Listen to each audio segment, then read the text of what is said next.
conclusively that what these policies offer are not just developing aspirational democracies like Ethiopia, but developed nations with advanced democracies such as the United States and Britain, is, to use an old-fashioned term, a dead end.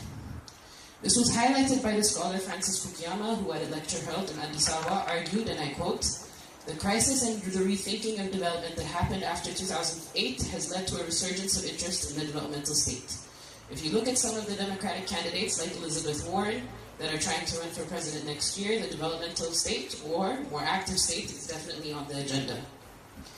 In making, the political realities of the UK, where Tony Blair's New Labour has returned to its Labour roots under the leadership of Jeremy Corbyn, does not seem to have been curtailed by their electoral defeat.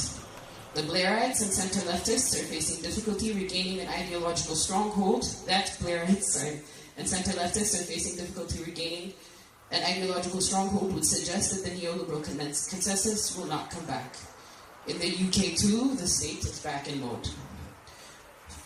In making the statement and others like it, Fukuyama concedes that the end of history has ended. And he also concedes that the reintroduction of class as a unit of analysis and the state as an imitable and perhaps the only effective tool that citizens possess as protection against the oppression of large multinationals and what is popularly now being termed the 1%. While there may no longer be ideological debate amongst the communist and capitalist bloc, the debate between types of capitalism is stronger than at any time since the birth of neoliberalism.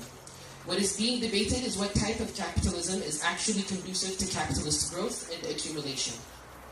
Further confirmation of the state's utility is of course provided by the relative economic, social, and political stability witnessed by a China set to change the structure of the global economy and with it the global balance of power.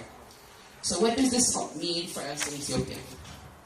If we were to accept Fukuyama's lecture as a eulogy for developmentalism, yet one more declaration of its death in Ethiopia, we would also have to accept his eulogies for neoliberalism.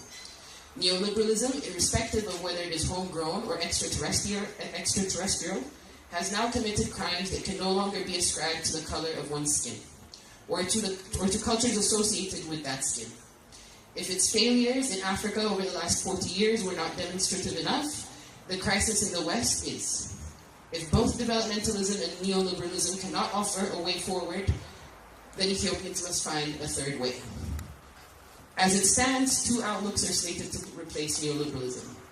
On the one hand, a descent into corporate fascism, which will and is threatening the possibility of civilized relations among sovereign nations.